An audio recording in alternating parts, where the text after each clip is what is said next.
का काम ये है कि मानव में देवत्व का उदय। मतलब क्या हुआ कि देवता क्या करते हैं, हमें आशीर्वाद देते हैं और हम चलते फिरते देवता है। गुरुदेव ने ये कहा था कि बहुत ज्यादा मंदिर बनाने की आवश्यकता नहीं है। बहुत जगह आप बड़े बड़े मंदिर बना दोगे और वहाँ मूर्तियां बिठा दोगे, उसकी आवश्यकता नहीं है। तो जितने धरती पर मानव रूप में घूम रहे हैं उनको देवता बनाओ, बहनों को देवियां बनाए। अगर उनमें देवी और देवताओं के गुण आ गए तो हमारा परिवार यहीं पर स्वर्ग बन जाए। क्या बन जाएगा? स्वर्ग बन जाए। और जब हम स्वर्ग बन जाएंगे तो क्या करेंगे? अच्छे काम करेंगे, गलत काम नहीं होने देंगे। अगर गलत काम होते होंगे तो उनको हम रोकेंगे। गायत्री परिवार क्या करता है? आप अच्छा लाएं, अच्छा पहने, अच्छा खाएं। आज की तारीख में क्या हो गया है, हम व्यसन और फैशन दो चीजों में हमारा पैसा बर्बाद करते हैं। व्यसन क्या हो गया? जो चीज खाना चाहिए वो नहीं खाएंगे, जो चीज पीना चाहिए वो नहीं पिएंगे, गलत चीजें पिएंगे, गलत चीजें खाएंगे। तो जो चीज हमको 100 रुपए में मिलने वाली रहती है उसके लिए 500 रुपए खर्च करके हमारा पैसा भी बर्बाद करते हैं और हमारा शरीर भी बर्बाद करते हैं। अगर हमारा पैसा बर्बाद हो गया, हमारा शरीर बर्बाद हो गया तो हम इस धरती पे अच्छे काम कैसे कर पाएंगे? परंतु गुरुदेव ने कहा है कि हमने, भगवान ने मनुष्य को यहाँ कुछ उद्देश्य लेकर भेजा, अच्छे काम करवाने के लिए। अच्छे काम करो। हमारे गांव में अगर हमारे मोहल्ले में साफ सफाई नहीं है तो पूरा मोहल्ला मिलकर मोहल्ले को साफ सुफ करो, चटपट रखो। तो एक गीत आता है ना कि हमने तुमने आंगन नहीं बुहारा, तुमने आंगन नहीं बुहारा, कैसे आएंगे भगवान, कैसे आएंगे भगवान। अगर हमारे दरवाजे पर, हमारे आंगन में कचरा गंदगी पड़ी रहेगी, भगवान हमारे घर आएंगे क्या? नहीं आएंगे। खूब बड़ा महल होना जरूरी नहीं है। हमारा जैसा भी मकान हमारी हैसियत से बना रखा है उसके आगे साफ सुथ रखे। माता बहन सुबह उठती है, घर के सामने झाड़ू लगाती है, कोई माता बहन पानी भी छीट देती है घर के सामने। उसका क्या कारण है कि कोई भी हमारे घर में आए तो हंसी खुशी से आए।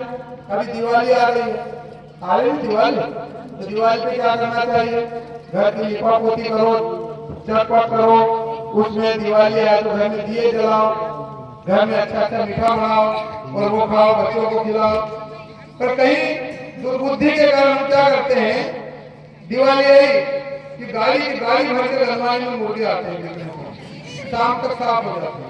एक गाड़ी मुर्गे साफ, काटते 2 गाड़ी बेच दिया, मुर्गा वाला कहेगा 2 ही गाड़ी मुर्गा बेच दिया, कोई हाल कम पड़ गया।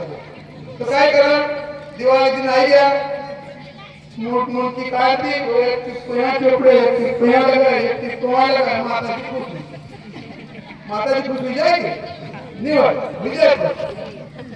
अगर माता जी खुश होती तो हमारे में परिवर्तन आता नहीं। आप शहर ज्यादा दूर नहीं, हनुमान जाके देखो दिवाली पे क्या करते हैं, घर को लिपा पुताई अच्छी करवाते हैं, कलर करवाते हैं, उसमें सीरीज टांगते हैं, जगमग जगमग सीरीज जलती है। फिर घर में अच्छा अच्छा मीठा बनाते हैं, आस पास के सब लोगों को बुला के चाय नाश्ता करवाते हैं। और हम क्योंकि हमें गुरुदेव के विचारों से जुड़ने के बाद अगर आप विश्वास करना, अगर आपने गुरुदेव के विचारों को अपने मन में उतार लिया तो हम गलत रास्ते पे नहीं जाएंगे। ये ज्योति कलश यात्रा लाने का मुख्य उद्देश्य यही है कि गुरुदेव ने जो विचार अपने रखे हैं वो घर घर तक पहुंचाए। उन्होंने गायत्री परिवार को आदेश करके भेजा है कि आप ये पीले कपड़े धोती कुर्ते पहन के ऐसे ही मत घूमना। मेरे विचारों को मेरे भाई बहनें जो गांव में रहते हैं, छोटी छोटी मकान झोपड़ियों में रहते हैं, उनके तक मेरे विचार पहुंचा दो। गायत्री परिवार का काम अपने आप हो जाएगा। अगर हमारे विचार शुद्ध होंगे, हमारा आचरण ठीक होगा, हमारा चरित्र ठीक होगा तो हम उन्नति करेंगे। अभी कल रावण को जलाया सबने, रावण गाँव जलाया, कोई 51 आसपास अपने अंदर जो रावण बैठा है उसको जलाया किसी ने जलाया? हमारे अंदर कितने रावण बैठे, बहुत बड़े बड़े रावण बैठे। शाम को रावण बन जाते हैं। तुम बनाओ ना। रावण से भी आगे बैठे निकल हैं तो यहाँ से बना लो तो सब सबसे चालू कर पहले वो बड़े रावण तो के है, पुतले को जलाने के बाद पहले हमारे अंदर जो बैठा हुआ रावण है चालू उसको जलाएं चालू जो है। तो हम अपने आप राम बन जाएंगे। राम कैसे बनेंगे? राम ऐसे थोड़ी, राम के भी दो हाथ थे, दो पाँव थे, दो हाथ थी, एक सिर था, वो भी राम थे। वो तो उसमें पर हमारे अंदर तो लाइट के कारण राम के साथ तो जब 10 मुंह वाला रावण आ जाता है, 10 हाथ वाले रावण आ जाएंगे बिना फिर उसके आगे सब बोले। इसलिए भाइयों बहनों कहने का मतलब ये है कि गुरुदेव के विचार अगर हमारे मन में विचार को उतारेंगे, हम आपके सामने बैठे हैं, हमने भी कभी कभी इन चीजों में गए होंगे। बहुत सारे भाई हमारे जैन बाबा थे, वो वनवासी क्षेत्र के आदिवासी संत थे, वो कहते थे कि बिगड़ेला माणसाला सुधारणं त्यो गायत्री परिवार, सुधरेला का तो सुधारण हमको बयान कर या गायत्री परिवार ऐसा गायत्री परिवार रखो, पर हमको ज्यादा ऐसा लगता नहीं होगा। हमको मालूम है कि तम्बाकू नहीं खाओ, बीड़ी नहीं पीओ, सिगरेट नहीं पीओ, ये नहीं करो, हमको कोई गए तो कोई असर नहीं होगा। बाकी गांव में बैठे हुए व्यक्ति को अगर 10 व्यक्ति को बोला और उसमें से 2 व्यक्ति सुधर गया, 2 व्यक्ति गुरुदेव से जुड़ गया, गायत्री माता से जुड़ गया, भगवान से जुड़ गया और अच्छो काम करने लग गया, तो वो गायत्री परिवार। अगर हमने भगवा कपड़ा नहीं पहना, चाहे जैसा कपड़ा पहन लिया, पर अगर कोई घर में गलत काम हुई हो, वहाँ से अगर कोई सही शिक्षा दी थी और उन्हें परिवार को सही रास्ता पर लिया है, वो गायत्री परिवार। गायत्री परिवार को ऐसा नहीं है, गायत्री परिवार पूरा विश्व में फैले हुए थे। वो ये ज्योति कलश यात्रा भी पूरा विश्व में निकली है और शांतिपुर से निकल रही है। ये चलेगा साल भर गुरुदेव माता जी की जन्म शताब्दी और अखंड दीप की जन्म शताब्दी आने के कारण 2026 में साल भर ये कार्यक्रम होने वाला है। अभी ये शुरुआत है, अभी माता बहन भाई एक जगह बैठा था तो इन्हें हाथी नाक वही पानी नाक वही नाव पान तो हमको कहना पड़ा। पर जब तुम ये बार-बार ये काम करोगा तो तुम हमको सिखाओगा क्या रास्ता रास्ते करनो, ऐसा रास्ते करनो। ये चीज ना बार-बार हमको करना चाहिए और जहाँ अच्छो काम हो वहाँ हमारा समय लगना चाहिए। गुरुदेव ने कहा है कि गायत्री परिवार इस साल इतना बड़ा विशाल गायत्री परिवार करोड़ों की संख्या में है, तो अंशदान और समयदान पे चलता है। अंशदान मतलब हम जो कमाते हैं उसमें हमारी जो श्रद्धा हो वो अच्छे काम हो रहे हैं उसमें लगाएं। समयदान अच्छो काम हो रहे हो हमारा, हम जैसे खड़ा हो जाओ, झाड़ू लगे जाओ, परोपकारी कर देवा, भंडार हो गए थोड़ा बहुत दान दे देवा, कलश यात्रा आई अब इतना फरफड़ी नहीं एका दान पेटी थोड़ा डाल देवा कि अपना लग जाएगा।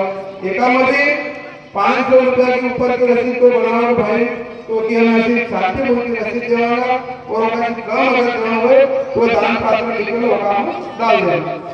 आज की तारीख में हम दान देने के नाम से भी कंजूसी कर। एक कथा एक घर में दानचर उसको नाम उसको दानचर वो घर वाला बार-बार कहे यार तू थोड़ा बहुत दान कर दिया कर, तो नहीं करे सब हम कर दो। वो जबरदस्ती होगा घर वालों ने 1 रुपया हाथ में दीजिए, 1 रुपया हाथ में दीजिए, कहीं आरती आओ तो ना दीजिए, वो कहे सबसे ना गिरे अपने भी नहाने में क्या फर्क पड़े, अड़ोस पड़ोस और दूसरा के देखो नजर लग जाए नहाने के लिए नहीं ना जाओ फिर 2 एक ने वो कहे दूसरा ने ना कहते नाको काय भाई पे ये जो रेडी जो पैसो तो कि महात्मा के बात की पचो किचन ना तारे दूर नहीं जाओगे कब रेडी हो वो पसीना आई होगा देख का आंसू आई जाते तब वो नी देने को कारण हो कोई बने वाली हमारी कंजूसी नहीं हो। भगवान का दरबार में दिए लो एक दाना देगा 100 दाना आओगे, हम खेत में एक दाना हो मक्की को तो भूरा 17 दाना लागे। अब तो भगवान को भी दरबार है, भगवान को अच्छा काम हो वहाँ देना चाहिए और भगवान का अच्छा काम हो। अगर हमारा पैसा हमारा समय ऐसा वटला पटला खाटला पड़ा तो काम नहीं चले। और दूसरों हम हमारा धर्म चाहे जितना कमावा धमावा धन दौलत पर हमारे जो छोटे छोटा बच्चा बच्ची है उनका सही संस्कार नहीं देवागा कि इतना बड़ा बड़ा मंदिर बनाएगा, इतना बड़ा बड़ा मकान बनाने जाऊंगा, ये देखते देखते बर्बाद कर दे। एकासी हमारी छोटी छोटी बच्ची छोटे छोटे बच्चे उनको सही रास्ते पे चलाना, उनको सही शिक्षा देना। अगर वो गलत जा रहे हैं तो उनको रोकना चाहिए। आजकल के बच्चे क्या है माता पिता को समझते नहीं, माता पिता की बात नहीं मानते। पर हमारे ऐसा नहीं सोचना चाहिए कि नहीं सुना तो क्या करा, ऐसा नहीं, उसको सुधारने का प्रयास करो। आज आपने उसको नहीं सुधारा तो उसका जीवन भी बर्बाद होगा और हमारा जीवन तो फाट में पड़ेगा जब हमको लगेगा कि हमने इसको अच्छे संस्कार देते, इसको अच्छी अक्ल देते कि आज हमको पानी का पूछता, नहीं तो तुम फाट में पड़े हो और तुमको पानी का भी पूछेगा। इसलिए अभी आंबो कोशिश करो, आगे केला खाना काम पड़ेगा। अगर अभी बबूल बोल दिया तो तुमको काटे काटे लगने वाले, इसलिए बच्चों को सही सोचना दो। अगर बच्चे सही दिशा में चलेंगे तो हमारा जीवन भी धन्य होगा। इस कोर्सरा में पहले भी पंचकुंडी यज्ञ, नवकुंडी यज्ञ हुआ था, आप सभी ने यज्ञ में भाग भी लिया था। आज की तारीख में हम गायत्री परिवार के माध्यम से आकर गांव में आए हैं। मैं एक विशेष भाइयों से निवेदन करूं कि हिंदू सनातन संस्कृति में 33 कोटि देवी देवता है कि नहीं है? 33 कोटि देवी देवता है कि नहीं है? मालूम है सबको? नहीं है, देवता नहीं है। 33 कोटि देवी देवताओं को हम छोड़कर अगर कोई ऐसे देवी देवताओं के घर जाकर उनको माने तो अच्छी चीज है क्या? अभी हमें यहाँ मालूम पड़ा है कि कुछ माता बहने भाई छोटी मोटी लालच में आकर ऐसे धर्म में जा रहे हैं। वो धर्म नहीं है, वो पंथ है। केवल धर्म इस धरती पर सनातन धर्म है, बाकी सब व्यक्तियों के बनाए हुए व्यक्ति है सब। बाकी सनातन धर्म केवल हिंदू धर्म है। और आज की तारीख में हमारी राजनीतिक रोटियां सेकने के लिए कुछ नेता लोग भी ऐसे बोलने लगे हैं कि क्षेत्र के रहने वाले आदिवासी हिंदू नहीं है। आप इस बात को मानते हैं? आप हिंदू हो कि नहीं? पहले अगर हिंदू हो तो सब जोरदार ताली बजा के मुझे सम्मान दे कि हिंदू हो कि नहीं हो? आप सब हिंदू हो। अगर कोई कहे कि आप हिंदू नहीं हो तो उसको जवाब दो, ऐसा जवाब दो कि भाई अगर हिंदू नहीं है तो हमको तू बता कि हम क्या है। अगर हिंदू नहीं है तो तू बता दे हमको। उस नेता से पूछना चाहिए। आपको सबको मालूम है हिंदू सनातन संस्कृति हजारों करोड़ों साल पुरानी है। इसको मिटाने का प्रयास खूब करा पर हिंदू सनातन संस्कृति को कोई मिटा नहीं पाया, आगे भी नहीं मिटेगी। पर हम क्या कहते हैं कि धर्म की रक्षा कौन करेगा? हम क्या कहते हैं? हम करेंगे, हम करेंगे। पर धर्म की रक्षा कब करोगे भाई? धर्म जब मिट जाएगा, धर्म जब खत्म हो जाएगा और हमको उनके अनुसार चलना पड़ेगा, उसको जब रक्षा करने निकलोगे क्या? आज आपको आपकी आवश्यकता है हिंदू धर्म को डट के सामने खड़े रहो। और हमारे मोहल्ले में, हमारे गांव में, हमारे घर के आसपास कोई उल्टे सीधे धर्म का काम कर रहे हैं, आते हैं, उनको पकड़ो, पुलिस के हवाले करो और अपना धर्म को बचाने का काम करो। आपको ये करना पड़ेगा। अगर जिस दिन हमने सोच लिया कि ठीक है ये 2 हो गए तो कोई फर्क नहीं पड़ता, 4 हो गए तो कोई फर्क नहीं पड़ता, जिस दिन 40 को 400 हो गए उस दिन आपको अल्लाह खुदा करने से कोई नहीं रोक सकता। आपको अल्लाह खुदा करना ही पड़ेगा। इसलिए हम हमारे बच्चों को सही शिक्षा दें, गलत व्यक्तियों के साथ नहीं जाने दें। अगर गलत व्यक्तियों के साथ जा रहे हैं तो उसको सही दिशा में लाने का काम करें। हिंदू सनातन संस्कृति अगर सुरक्षित रहेगी तो हम सुरक्षित रहेंगे। बातें बहुत सारी है, आपको एक बार यहाँ पर इस जगह और अपन 24 कुंडी लेकर रखेंगे। 2026 में बहुत कार्यक्रम करना है, आपको भी प्रतीक्षा हो गई, आप भी थके हुए हो, पर हम